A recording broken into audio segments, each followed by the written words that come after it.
poursuivons cette discussion de marché avec quelques éléments en matière de stratégie d'investissement. Et Delphine Arnaud est à nos côtés, je le rappelle, gérante multi-asset et overlay chez Edmond de Rothschild Asset Management. Delphine, je comprends que pour les gérants, alors, la situation est complexe, multidimensionnelle et qu'il faut travailler sur la base de différentes hypothèses, différents scénarios. Vous venez de développer là chez Edmond de Rothschild Asset Management 3 scénarios, alors sur la base de l'actualité du moment. Qu'est-ce qu'on peut dire de ces scénarios ? Est-ce que ce sont des scénarios qui conduisent à des décisions d'allocation très différentes en fonction de celui qui se matérialiserait demain ? Oui, bien sûr. Ces 3 scénarios, en fait, ils ne sont pas des probabilités figées. Ils suivent au gré de l'actualité les risques que la place financière encourt.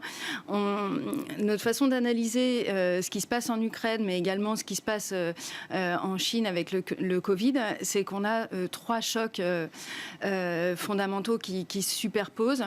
Le premier, c'est un choc inflationniste de désorganisation du commerce international. Encore une fois, on l'a déjà connu avec le Covid. On voit que, à la différence du choc pétrolier des années 70, ce n'est pas que l'énergie qui monte. Ce sont toutes les matières premières, notamment les matières premières agricoles, notamment les engrais. Et puis certains composants, on a parlé de Michelin, on parle également du néon, 40% de la production en Ukraine, le palladium. Et en fait, donc inexorablement, on aura un commerce international qui va se désorganiser. On voit déjà le prix du fret qui a fortement monté. Donc ça nous rappelle les sombres heures du Covid. Également, on prend en compte le choc géopolitique. On a une polarisation des blocs avec Russie, Chine de l'autre, Europe, Japon, États-Unis de l'autre côté. Et ça, en fait, cette polarisation, elle a tendance à accentuer des flux de capitaux. Et ça nous amène au 3e choc, qui est donc un choc sur les classes d'actifs avec beaucoup de dégagements, notamment de la Chine. En même temps que le Covid montait en Chine, on a eu également des investisseurs américains qui ont pu dégager des positions de Chine de peur de représailles et de durcissement d'un conflit qui déborderait entre les États-Unis et la Chine. À partir de là, on a dressé donc 3 scénarios, comme j'ai dit, avec des probabilités qui sont revues assez rapidement. Les 2 premiers scénarios, c'est un conflit qui reste local. Et puis, on est obligé de dresser un 3e scénario qui est de débordement du conflit, d'emballement, qui devient un conflit international. Le premier scénario, on prend acte des sanctions qui ont été mises en œuvre. On sait que ces sanctions, elles vont durer, à la différence du Covid où on avait éteint la lumière de l'économie. On savait que peu de temps après, on allait la rallumer, même si ça a duré plus de temps qu'on ne le pensait. On a rallumé la lumière de l'économie. Là, les sanctions en 2014, elles ont été levées en 2019. Ces sanctions qu'on vient de mettre et qui continuent en fait d'être augmentées chaque jour, on ne pense pas qu'elle puisse être levée aussi facilement que les sanctions mises en place pour la Crimée. Oui. Ouais. Donc ce premier scénario, il prend acte des sanctions, il prend acte aussi qu'il y a eu un mouvement d'aversion au risque qui a compressé de beaucoup les PE et qui a fait écarter les spreads de crédit. Et donc du coup, ce premier scénario, il prend acte de la dimension inflationniste. C'est pas un scénario de récession. Le 2e scénario non plus. C'est un scénario où on retire de l'aversion au risque. Ça permet de dégager une progression des marchés actions européens qui respiraient avec une hausse de 8%. Les marchés américains qui ont été plus protecteurs, eux, montraient de 6%, mais on pourrait voir revenir des buybacks assez importants qui ont été mis sous silence depuis quelques mois. Et donc, bon an, mal an, on pourrait voir une progression de 8% au total sur les US. Et puis, dans ce scénario, le grand gagnant, ce serait la Chine, parce qu'en fait, il y a eu beaucoup d'aversion au risque sur la Chine. Les PE sont à des niveaux historiquement bas.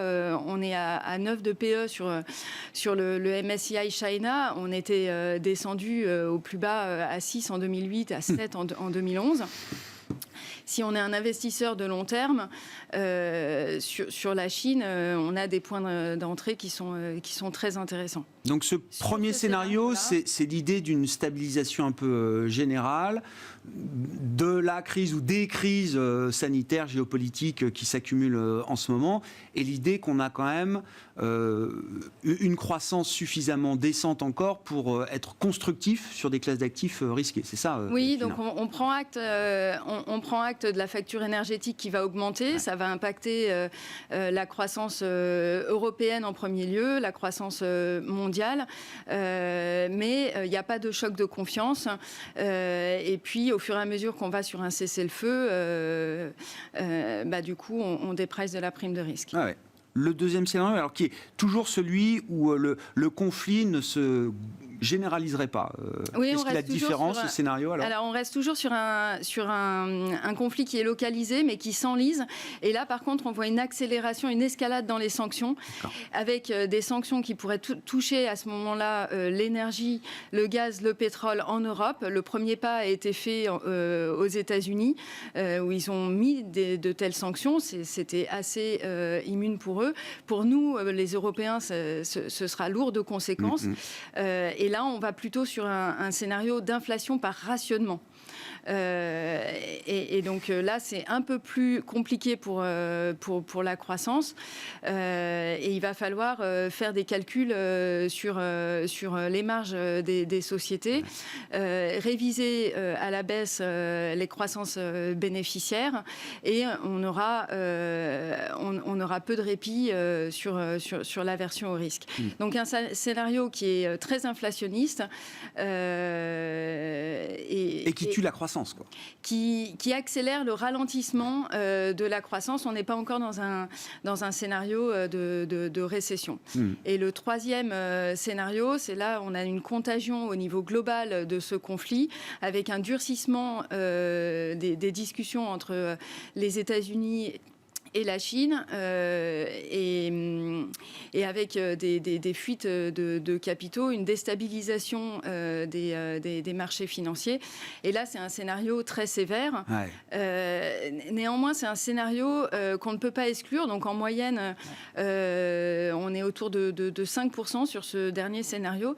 Et pourquoi on ne peut pas l'exclure ? Parce que, sans faire de stratégie militaire, le conflit, pour qu'il se résolve, il faut que dans les pourparlers de cessez-le-feu, il faut que Poutine accélère en fait les bombardements, malheureusement, sur l'Ukraine, pour gagner du poids militaire, et que son poids dans les négociations pèse. Et donc c'est là où en fait ce scénario 3 il pourrait se mettre en place de façon un peu accidentelle sur une intensification du conflit, et c'est un peu ce qu'on est en train de vivre. Oui, c'est pour ça que on est en train de vivre un peu ces trois scénarios. En ce moment-là. Donc, il n'y a rien de décisif encore, vous dites, à ce stade. À ce stade, il n'y a rien de décisif. On a une bonne avancée du côté des cessez-le-feu, donc ça, c'est bon pour le scénario 1. On a une augmentation des sanctions. Par exemple, l'Union européenne a pris des sanctions sur l'acier. C'est pas très important, la Russie, pour l'acier, mais ça montre qu'on est toujours dans une phase d'escalade des sanctions. Et puis, on n'est pas à l'abri les bombardements s'intensifient. Et sur le terrain militaire, effectivement, l'intensité ne faiblit pas. Voilà. Dans ces trois scénarios, quel est le comportement des banques centrales, ou en tout cas d'une banque centrale comme la Fed, qui va ce soir délivrer sa première hausse de taux de 25 points de base, Delphine ? Alors, les banques centrales étaient dans une phase de normalisation. On a eu la BCE hier qui n'a pas craqué, la semaine dernière, pardon, qui n'a pas craqué, qui poursuit son chemin de normalisation, même si elle se laisse beaucoup d'optionnalités. Et donc, la Fed va continuer ce chemin de normalisation. En janvier, début février, on pensait qu'elle allait faire 50 points de base de hausse. Donc ça, c'est écarté parce qu'en fait, elle ne veut pas va surprendre les marchés. Et aujourd'hui, cette hausse-là de 50 BP n'est pas pricée dans les anticipations. Donc on aura 25 BP. Oui, mais en l'absence de la crise géopolitique qu'on connaît depuis 3 semaines, le 50 BP était un cas possiblement central, quoi. Il était sur la table. Ouais. Donc en termes de normalisation, on pense qu'il va y avoir bien 6 hausses de taux au cours de l'année de la part de la Fed. Et la grosse incertitude, elle se porte plus tellement sur les hausses de taux, elle se porte plutôt sur la réduction du bilan.